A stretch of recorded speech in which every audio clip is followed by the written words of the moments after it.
Hi, everyone. I'm Brent Vartan, co founder and managing partner of Bullish. I am here with Jessica Davidoff, and we are going to talk about Cob Foods, our latest investment. I'll tell you a little bit about this, then we'll turn it over to Jessica and we'll talk a little bit more. But launched officially in November of 2025, Yeah. just on a whirlwind launch, whirlwind tour. Mhm.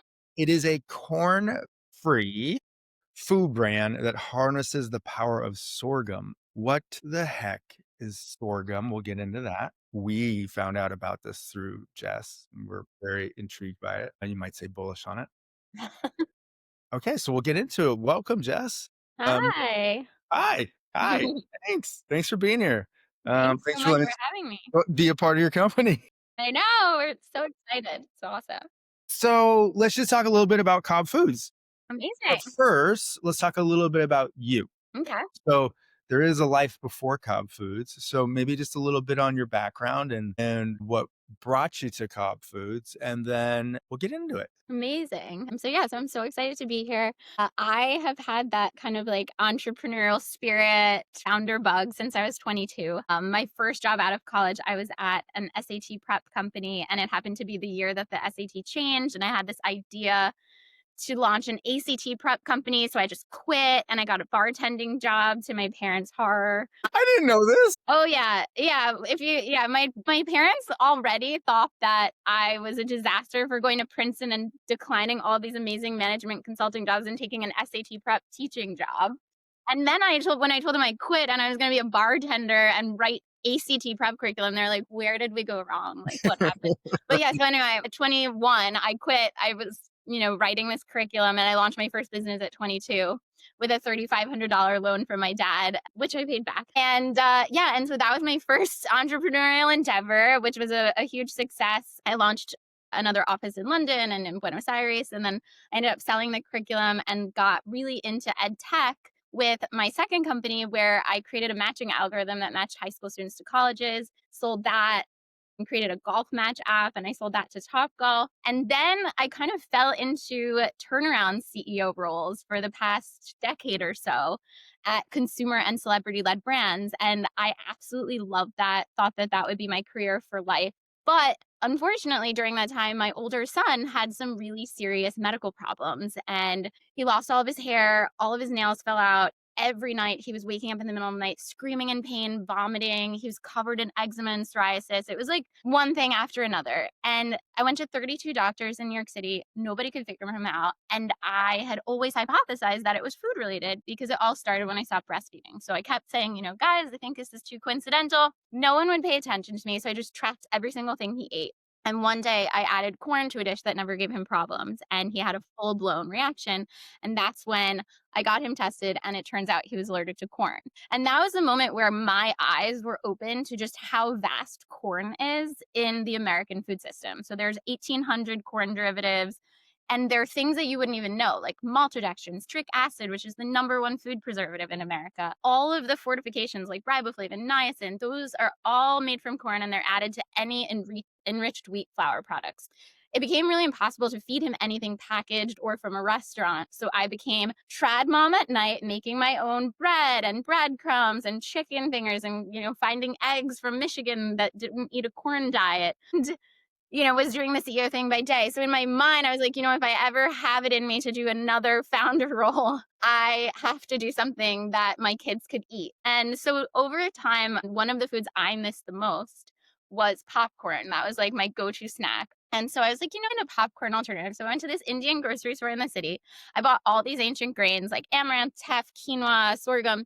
And I was just like, we're going to have a popping frenzy. And I was popping most of them. And most of them tasted like a bad rice cake. And then I discovered sorghum, and it was just insane. Like the first time I saw pop sorghum, I was like, this is crazy. It looks just like popcorn. It tastes just like popcorn. And we just made it all the time at my house. And that was kind of like the origin story kind of pop. But it was really just us kind of in our house making pop sorghum, to satisfy my popcorn addiction. And then you go, wait a tick. This could be a thing. Yeah, exactly. So then I was like, okay, so I would make it for friends. It was always like this joke. People are like, wait, I thought your kid was allergic to corn. Why are you serving popcorn? I'm like, it's not corn. Mhm. And everyone was like, "What is this?" And I was like, "It's sorghum." And nobody, and we live in New York City. Most of my friends kind of are in that like wellness warrior group where they think they know everything. They're trying all the new trends, all the new workouts, like they're doing infrared saunas. Nobody had ever heard of it. And I was like, "Wait a minute. This could be something." And I had never heard of it prior to going to this Indian store. So I was like, maybe we could do something in this corn-free popcorn space. So I did a really small beta test the summer of 2024 out in the Hamptons at a couple of farmers markets and local specialty stores selling my pop sorghum just to see if people would actually buy it. Mhm. And they bought it, so much of it. Like, they bought what I thought would take me the entire summer to sell. They bought it, it sold out in 6 weeks. And that was when the wheels started turning. Like, I think we have something here. And I started to do like really, really deep research into sorghum and all of the nutritional benefits of it and all of the use cases of it. And I fell more in love with it as a superfood and a grain. Got it. Yeah. So one of the things that I'll use an I statement that really attracted me to the brand is the brand, and I think you all did a wonderful job in naming the brand, and the visual identity system is really, really intriguing. It's just high quality, high craft. But there's this brand named Cob, which you kind of begin to understand where that comes from. And then there's this ingredient, sorghum. And there's this really painful corn allergy that your family went through. I didn't even, I mean, we talked about it, but oh, that's just Yeah. heartbreaking. Yeah. But not everybody's really allergic to corn. So just talk about how those things kind of work. And then the other thing, which I'm really intrigued about, which we talked about through diligence process, is this country runs on corn.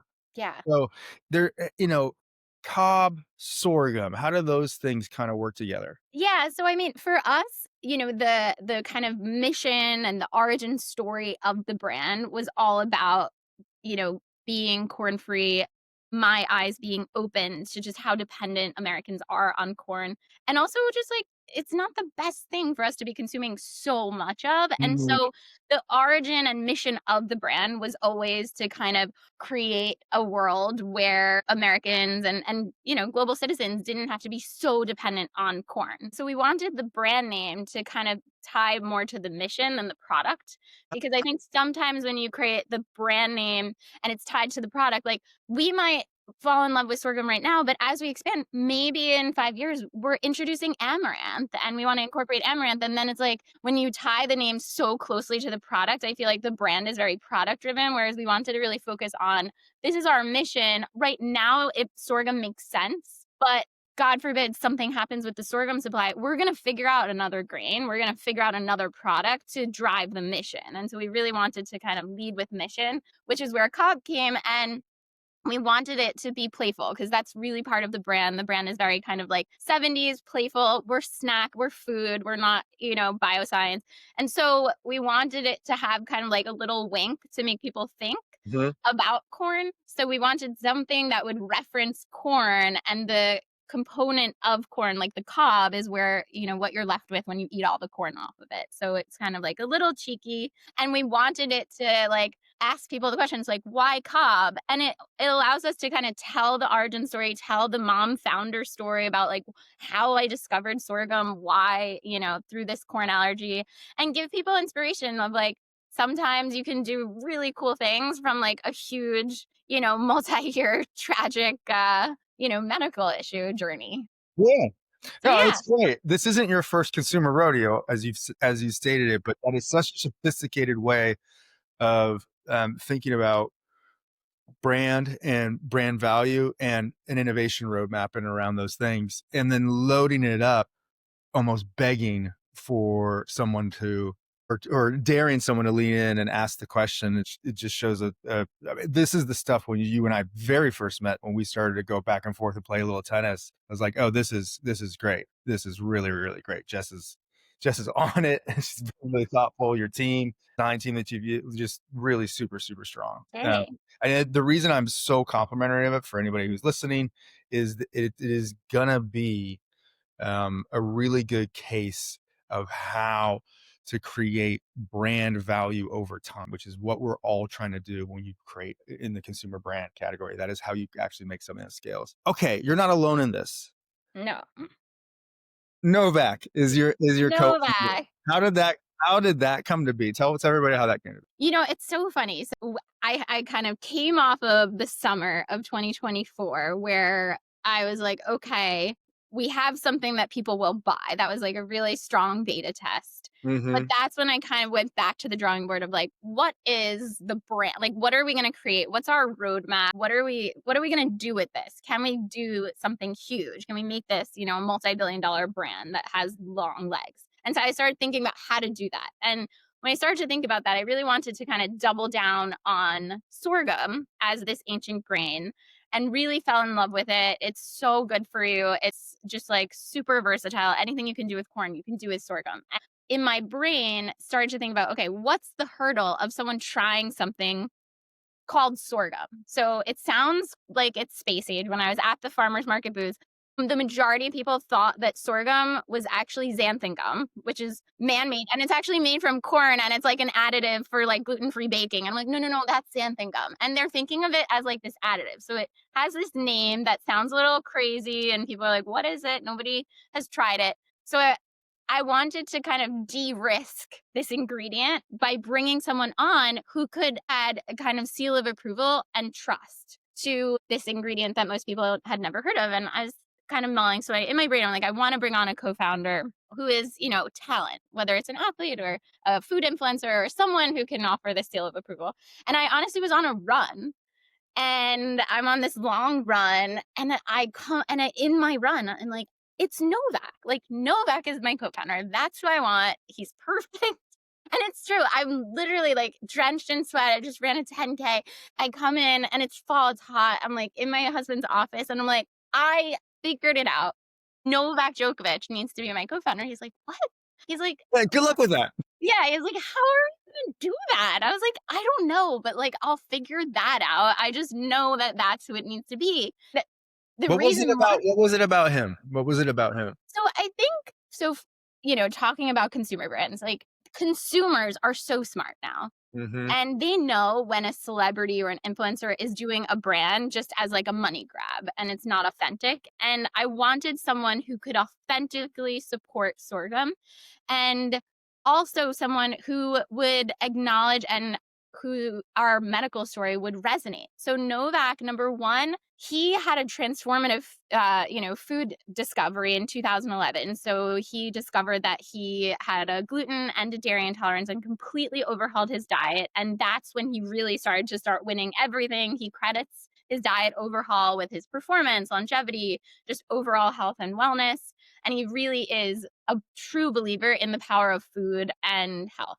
So that I think was like number one. It was super important. And then he also talks extensively about how he eats ancient grains. Mm. So as someone who already eats amaranth and teff, like incorporating sorghum and talking about why sorghum is good, it would be an authentic story. So that's why Novak. And then I got in touch with his manager, and I just, cold pitched him on a WhatsApp. I was like, hey, I have a huge idea in the gluten-free space that I think would be perfect for Novak. Could we connect? And he was like, yeah, And so he and I connected. He thought Novak would love it. I pitched Novak. He loved the idea. And then I met his nutrition team, who are some of the smartest people ever. They did like so much due diligence on sorghum, and our products and our processes. And once they gave it the green light, I flew over to Europe and I met him and his family. I gave them samples and they tried it all on the spot. And then I woke up the next morning to an email saying that he wants to be my co-founder and lead our seed round with a million. I was like, and then, it was crazy. I was just like, what is happening? And I'm like, I didn't tell anyone. I didn't even tell like my family because I'm like, I was so superstitious. I didn't want to jinx it. It was really a pleasure hearing about some of the working relationship you 2 already have. Yeah. It is And I really think what's really cool is having someone at his level, he'll say things, like, he could say something like, we should think about a Super Bowl ad. And you're like, yeah, we should, and like we can eventually make that happen. Whereas like I think sometimes when you're in that like early stage founder, you're just like barely keeping up with your inbox, whereas you're not thinking about like the future Super Bowl ad in 3 years. And so I think what he does is because he has such incredible access to partners and other talent. Like, you can think big while doing all the day-to-day operations, so it really allows you like, it forces you almost to, like, think long and short term, which I think is really cool. Because I think when you're, like, in the weeds as a founder, you're just like, "Okay, like, we have this one expo in 2 months, and that's what we're focused on," but you're, like, not thinking big, big, big picture, and I this is really fun for me to be like, "Oh, no, no, no, we have to think really big picture," like, and it keeps you honest of, like, where It's you great. actually wanna go. It's great. Yeah. So, anybody who's worked with us or we invested in knows we always talk about core consumer muses. So why that's so important. But so maybe, and I'm curious to have you talk about it here for everyone around how you think about that muse and that real person that you're trying to edit everything for, and how and maybe how close or not close that is to like a bias towards an active lifestyle and mini Novaks and that kind of thing. So Yeah. how do you think about that? Yeah, so, I mean, obviously, you know, Novak and I are kind of like different consumer archetypes. Like, he's very much like elite fitness, like, fitness bro, like athlete. The guys at Barry's doing high rocks, like things of that, like are kind of like where Novak sits. And I'm on like, I'm super healthy, I'm a runner. I am like all into like better for you, but I'm also an allergy mom. So that's like this other consumer archetype. But we kind of like have this blend where it's like, the wellness warriors. And we kind of think about them as like people who just want to make the best choices with what's available to them now. Mhm. And we really kind of think about those people as not like these, like, I can only eat things that have this and this. It's like, no, I'm at the airport. I don't have options. I forgot to pack. I was running late. I'm not Mhm. going to make myself feel bad, but I'm going to look at the array of things and I'm going to pick the best things there. So maybe I'll pick the pistachios and the, dried mango. So we look at them as people who are just like making the best choices possible Mhm. of the foods that they're consuming, and they're the people who are just like laser focused on ingredients. So like they're calling bullshit on like all natural and these kind of buzzwords that mean nothing, and they're just like flipping the bag over, looking at your ingredients and just letting the ingredients speak for themselves. Mhm.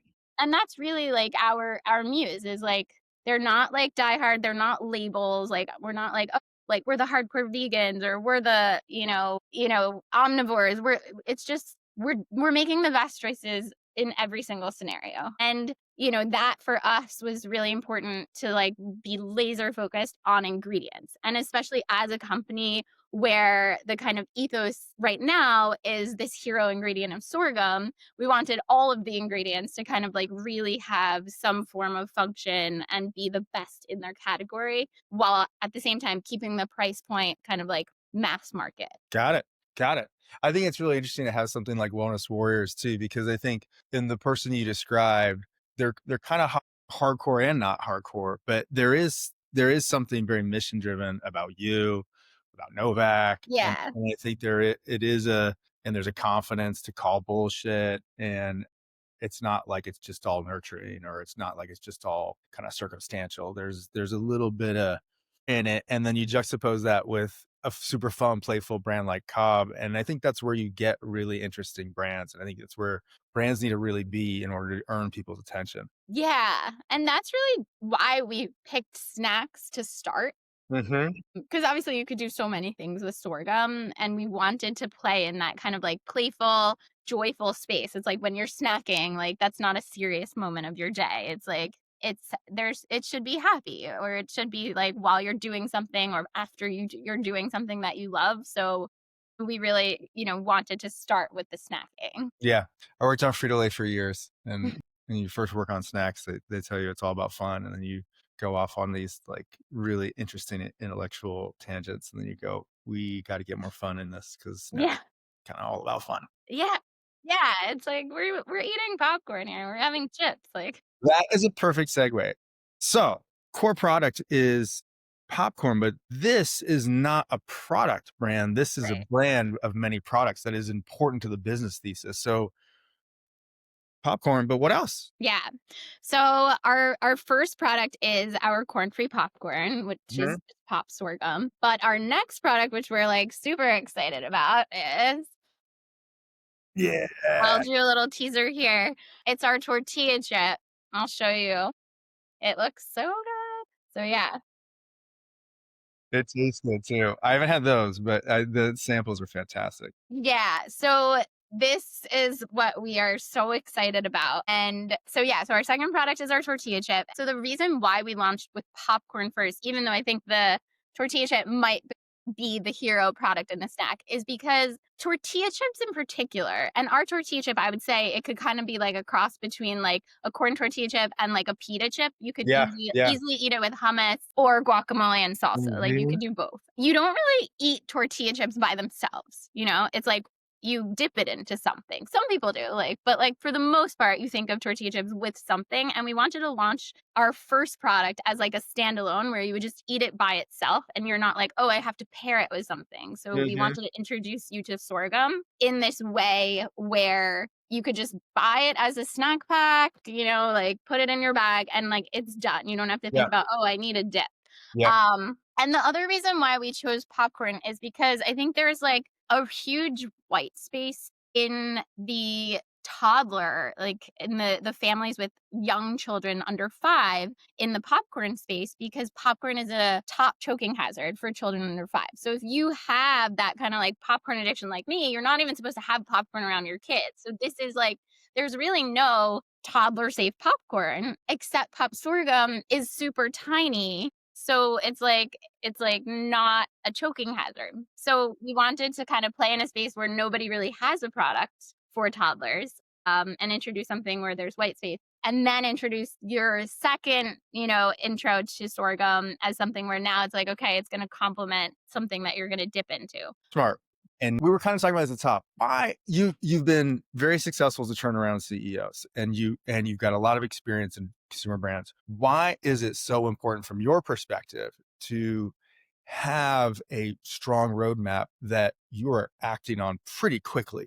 You barely launched and you're already coming in with a second product. Why is that so important? I think for us, um, I think there's two reasons. So I think, when you wanna think about creating a moat around your brand, I Yeah. think there's different ways of doing that, in various industries. I think for consumer, for us, since we're doubling down on this hero ingredient, we don't wanna be like the people to introduce pop sorghum and have this sorghum frenzy happen and then have someone else own the sorghum tortilla chips and then have someone else own sorghum crispies and have someone else own that. We want to really kind of like create this moat. We also feel like when you want to create a really large brand that can grow into that kind of like multi-billion dollar valuation, I think you need to have the vision of where you can go. Because if you're just creating like one product, you need to understand like where you're going because that's like your full story. Like if I'm creating a dates company, am I going to go into desserts made with dates or am I going to do other dried fruits? And like that's two totally different paths. And if you don't have the forethought of which path you want to go down, I think it makes your messaging and your whole brand ethos feel confusing or just kind of a little bit like lost in space. Whereas like we're very, very laser focused. We have a really, clear idea of what we want to do as a company in terms of our product roadmap. And I think it's allowing us to really focus in on the messaging. And for us, it's like, number one is the taste. Like, we want you to fall in love with sorghum. So, the same way you might order a quinoa salad when you go out and you're not gluten free, we want you to fall in love with sorghum in all its forms and buy it even though you don't have a corn allergy. So we don't want to focus on why corn is bad, why, you should not eat corn. We're focusing on the positive of like why sorghum is insane. It has amazing taste. It's so good for your body. It's, has a million nutritional benefits. And then also it's great for the environment. So it allows us to really be super clear on our messaging because we know, where we're going directionally. Yeah, makes sense. And by the way, if anybody is like, "Oh, this sounds like wellness warrior quinoa stuff," the Wall Street Journal's talking about it's sorghum, so you know it's real. True. No, it's great. I think the other thing that from our perspective that really intrigues us and makes us really, really, really excited and confident in this is we talk about all the time in consumer brands and what people are so it's people are scared of consumer. It just feels like it's really hard to acquire. A lot of people that have been in consumer have never actually acquired a customer, so I know it's scary. But I think the thing that's really interesting is I think the first version of consumer, it's very focused on like CACs and COGS. And I think what we're in now is a moment where a real good truism is coming into vogue, which is you building a culture around average order value and CLV. And it's not stuff that comes out of Silicon Valley. It's stuff that comes out of a brand building background, and you can do it in ways that's never been possible before. So we're washing out of all that like get rich fast stuff that happened in the tens and the Yeah. and like, great, I can send money out and I can see it and the cogs are done. Now we're building brands, and you're a wonderful leader for it, Jess. To that really is about, but we have a customer, we're going to cultivate them, we're going to earn the right to average order value, we're going to earn the right to have customer lifetime value. So we'll be tracking someone on their journey Right. into sorghum and their journey into a more less corn diet. Yeah, and I And think that's, yeah, like, that's super it's important. it's so important because I think when you're just focused on, like, that first order, like, "Okay, how much did it cost to acquire?" "Oh, but they only bought this small flavor sampler." It's like that you're missing the forest from the trees. It's like, if I can walk you through what I want our wellness warrior, I want them to buy the 11.99 flavor sampler because that's a really easy way to find out, A, if you like pop sorghum, and B, what flavor you like, and then it's like, okay, give them a huge discount to, like, come back and buy their favorite flavor in a subscribe and save way and, like, get them into that funnel, and then it's like, put a little sample of tortilla chips in one of their subscribe and save so they could try it for free, and then, "Oh, wait, I like that. Okay, give them a discount. Come back and buy it." And, like, when we launch our next product, like, put that one in so they could taste it. So I think if you actually, like, are just focused on that first year, it's like, I almost and I'm a turnaround CEO, so, like, I do have that in me to, like, come in and be like, "Okay, we gotta get our, like, contribution margin, like, focused on OpEx. Like, this is our OpEx, and we gotta cut all your photo shoots. We're doing AI for everything." Like, I can do that, but I think if you're actually trying to build a long-term brand, you have to understand, like, build something where the product is gonna be great so that you're building that kind of, like, journey for the customer, and you have all these new products to add in, so over time, the lifetime value goes up, and it's just continuing to compound. Yeah, and that's how you get free flowing cash, and that's how you need to make bigger swings, and Yeah. that's when the hockey stick starts. Yeah, Yeah, and I think absolutely. you just have to be patient, and I think, unfortunately, I think in order to do that and really shoot for the fences here, like, with, building a big brand, I think you do need to raise more money. Like, I think it's really hard to do that well and not have, like, a good amount of money. It'll just take you a really, really long time to get there because I it's think that like is the number one great use of venture capital. Absolutely, is to build up a consumer base that you're gonna monetize,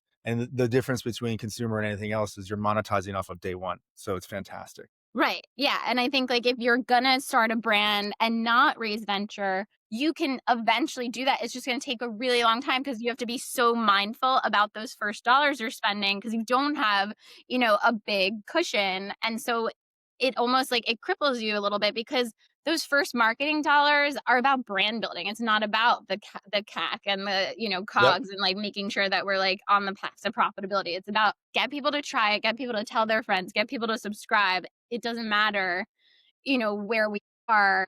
And I think that's where venture is so helpful for consumer brands because if you can really show that you have a consumer base and you have this vision of, like, where the product could go, what the lifetime value is, it's like that's how you build these kind of, like, companies. Can you share anything that's been surprising, since being just more out and about and all this stuff, or anything good or Yeah, bad? I mean, what's so surprising, because, like, I've launched brands before, like, Yeah. both, venture backed as well as not. The amount of people who are reaching out from across the globe Really? is insane. Like, I'm not kidding. Like, when they say, like, you're launching your consumer brand and you're like, oh, there's that fun day where, like, someone from every state. I'm like, we're going to get to every country, like, faster than most brands get to every state. And that I think was, like, so shocking. Like, I knew Novak had this, like, global appeal, obviously, but, like, I guess I just didn't have my head around just, like, how global, like, New Zealand, Australia, Not a big deal.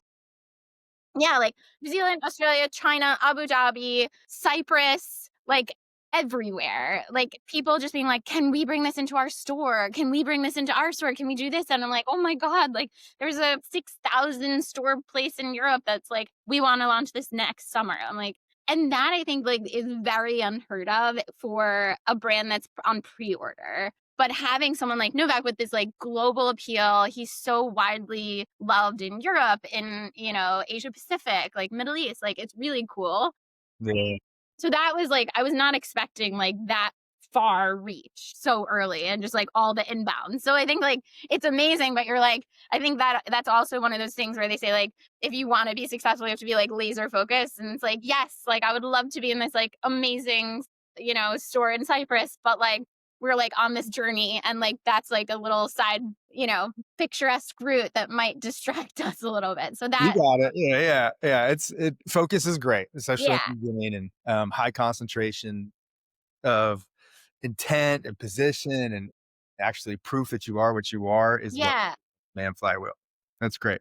yeah. It's nice to be loved around the world. Yeah, so that was really shocking, which was great. And then I think like one of the things that like we just launched and like, our kind of like we had this thesis. So we had this thesis around gifting. And I think when you think about gifting food, most of the time people gift sweets. You have like Levain, Milk Bar, lingerie, like, like these like baked my Melissa, the mini cupcakes, like those are very like like what come to the front of your mind when you think gifting. And we wanted to come up with this thesis of like, well, maybe people want salty snacks too, as a gift. And especially as like we have these wellness warriors where it's like, if something great happens to you, like, do you really want to celebrate with something that like is something you're trying to avoid most of the time? And I think there's this culture where it's like celebration is like these like not great for you desserts, whereas like Mm. maybe celebration is like a beautiful packaging,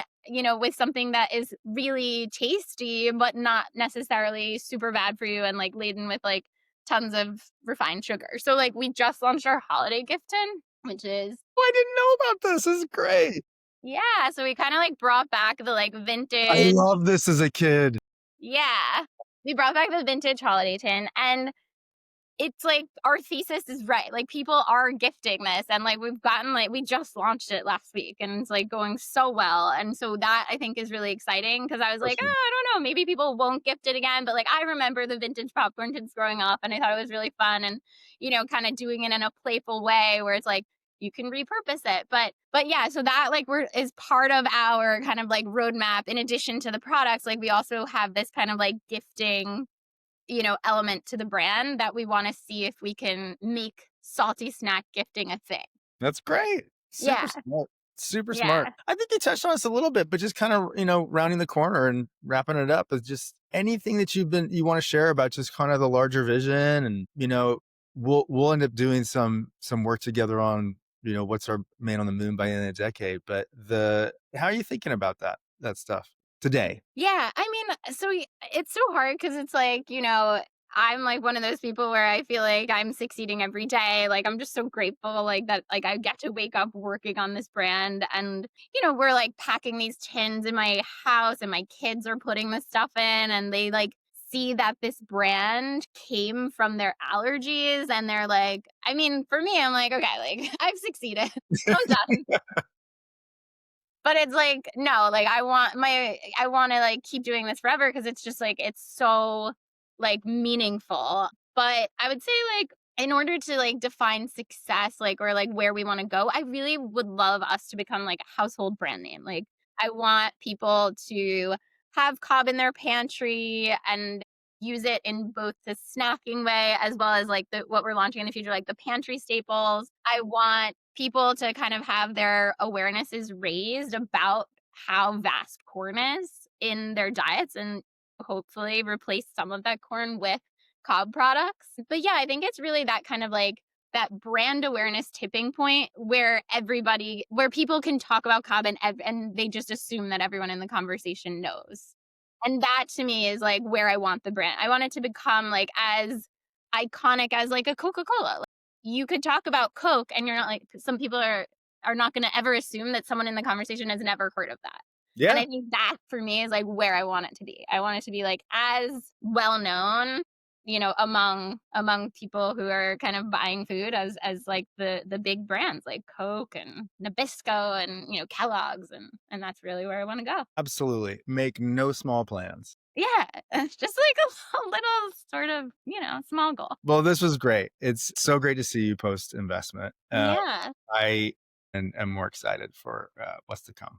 amazing. So Yeah, I'm thank you like, for that. And then yeah, thank you for sharing this with everybody. thank Can't wait you. to get at it with you.